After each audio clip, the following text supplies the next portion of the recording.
दुनिया भर के कई बड़े तेल उत्पादक देशों ने अचानक तेल उत्पादन में कटौती की घोषणा की है और इसके बाद से ही कच्चे तेल की कीमतों में उबाल आ गया है। आज इसी विषय पर चर्चा करते हैं। सऊदी अरब, इराक और खाड़ी के कई अन्य देशों ने प्रतिदिन तेल उत्पादन को 10 लाख बैरल तक कम करने की घोषणा की है। इस घोषणा के बाद से ही इंटरनेशनल ऑयल मार्केट में उथल पुथल मची हुई है। वहीं अमेरिका ने ऑयल प्रोड्यूसिंग कंट्रीज से उत्पादन बढ़ाए रखने की अपील की है ताकि तेल के दाम कम रहें। विश्लेषकों का ऐसा मानना है कि तेल के दाम अगर बढ़े तो दुनिया भर में महंगाई को काबू करना मुश्किल हो जाएगा। तेल उत्पादन में ये कटौती ओपेक प्लस के सदस्य देशों ने की है। ओपेक प्लस यानी वैश्विक कच्चे तेल बाजार पर अधिक नियंत्रण रखने के लिए 2016 के अंत में ओपेक प्लस नाम का एक बड़ा समूह बनाया गया था। दुनिया भर में कच्चे तेल का 40% प्रोडक्शन ओपेक समूह देशों में ही होता है। सऊदी अरब 5 लाख बैरल प्रतिदिन की कटौती करने जा रहा है। इराक 2,11,000 बैरल प्रतिदिन की कटौती करेगा। इसके अलावा संयुक्त अरब अमीरात, ओमान, कुवैत और अल्जीरिया भी उत्पादन कम करने जा रहे हैं। ओपेक प्लस देशों का मानना है कि ऑयल प्रोडक्शन में कटौती करना इसलिए ज़रूरी है क्योंकि अभी बाजार अस्थिर है और ग्लोबल मार्केट में ज़रूरत से अधिक तेल उपलब्ध है। यूक्रेन युद्ध और अमेरिका और यूरोप में बैंकिंग संकट के बीच वैश्विक अर्थव्यवस्था में मंदी की आशंका बढ़ रही है। यदि वैश्विक अर्थव्यवस्था में मंदी आती है तो इससे तेल की खपत कम हो जाएगी। इसी के मद्देनज़र तेल उत्पादक देश तेल का उत्पादन कम कर रहे हैं ताकि तेल की कीमतों को स्थिर बनाया जा सके।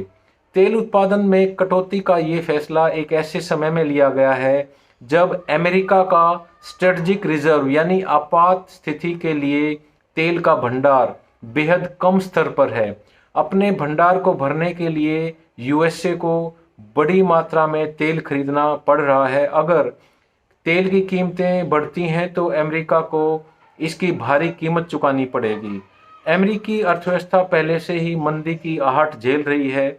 अब अगर तेल के दाम और बढ़े तो अमेरिका को और अधिक खर्च करना होगा।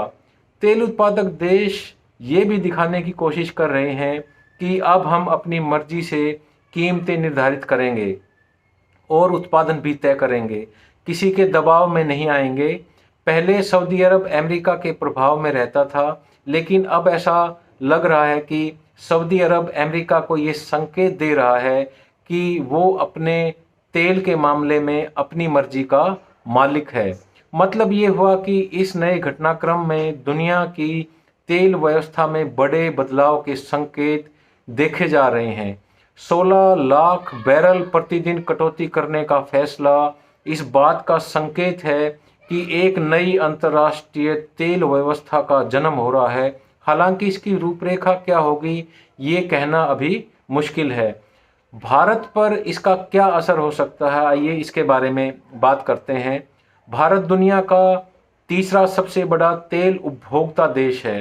अमेरिका और चीन के बाद भारत सबसे बड़ा बाजार है। जाहिर है अगर तेल का उत्पादन कम होता है और उससे तेल की कीमतें बढ़ती हैं तो उसका सीधा असर भारतीय अर्थव्यवस्था पर पड़ेगा, क्योंकि भारत की अर्थव्यवस्था तेल पर आधारित है।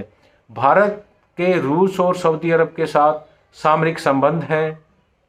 ऐसे में अगर तेल के दाम बढ़ेंगे तब भी भारत को तेल मिलता रहेगा।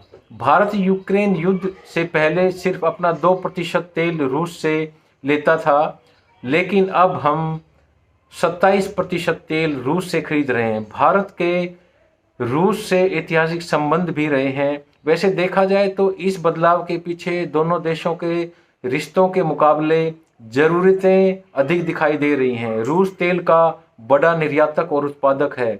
पश्चिमी प्रतिबंधों के बाद रूस को नए बाजार की जरूरत थी और भारत को सस्ते तेल की। ऐसे में तेल का कारोबार दोनों देशों के लिए फायदेमंद है।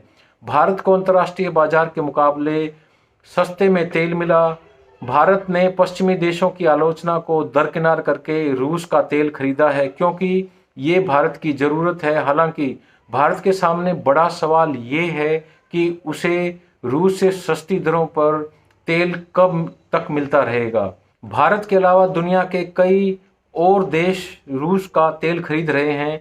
दुनिया के 80% देश ऐसे हैं जो तेल आयात करते हैं। तुर्की, पाकिस्तान और मोरक्को जैसे देश अब रूस से तेल खरीद रहे हैं। ऐसे में जैसे जैसे रूस का बाजार बढ़ेगा, भारत को मिल रही छूट कम होती जाएगी।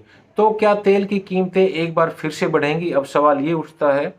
तेल के दाम भविष्य में क्या होंगे ये कहना बहुत ही मुश्किल होता है। तेल की कीमतें कई कारणों पर निर्भर करती है। ऐसे में सवाल ये उठता है कि अगर उत्पादन कम हुआ तो क्या अगले कुछ महीनों में तेल की कीमतें बढ़ सकती हैं, लेकिन ऐसा होना मुश्किल है। ये अनुमान है कि अगले कुछ महीनों के दौरान तेल 80 से $90 प्रति बैरल के बीच रहेगा। अगर तेल $90 तक पहुंचता है तो भारत जैसी अर्थव्यवस्थाओं को परेशानी तो होती है, लेकिन वो झेल जाती हैं। दिक्कत तब आ सकती है जब तेल इसके भी पार हो जाएगा। वहीं सऊदी अरब जैसे तेल उत्पादकों का तर्क होता है कि $80 प्रति बैरल की दर से नीचे कच्चा तेल बेचने पर उनके लिए फायदेमंद नहीं है, और इसलिए वो मांग और आपूर्ति के संतुलन को बनाने के लिए तेल उत्पादन कम कर देते हैं। आने वाले समय में यदि यूक्रेन युद्ध बेकाबू हो जाता है, या कोरोना महामारी फिर से लौट आती है, या चीन की अर्थव्यवस्था में और गिरावट हो जाती है, अगर ऐसा कुछ होता है तो तेल की कीमतें और ऊपर जा सकती हैं। अगर ऐसा कुछ बड़ा नहीं होता है तो कम से कम अगले 3 महीने तक तेल के दाम बहुत अधिक नहीं बढ़ेंगे, और भारतीय उपभोक्ताओं के लिए भी तेल के दामों के बढ़ने के आसार नहीं हैं। अंत में यह कहा जा सकता है कि तेल उत्पादक देशों के तेल के कम उत्पादन के फैसले के बाद अगर कीमतें और बढ़ी तो दुनिया के कई हिस्सों पर महंगाई की मार पड़ सकती है। तेल उत्पादक देशों ने एक तरफा कटौती का ऐलान करके ये भी स्पष्ट कर दिया है कि अब वो किसी के दबाव में नहीं है, लेकिन इस फैसले से दुनिया भर में महंगाई के और बढ़ने का खतरा हो गया है।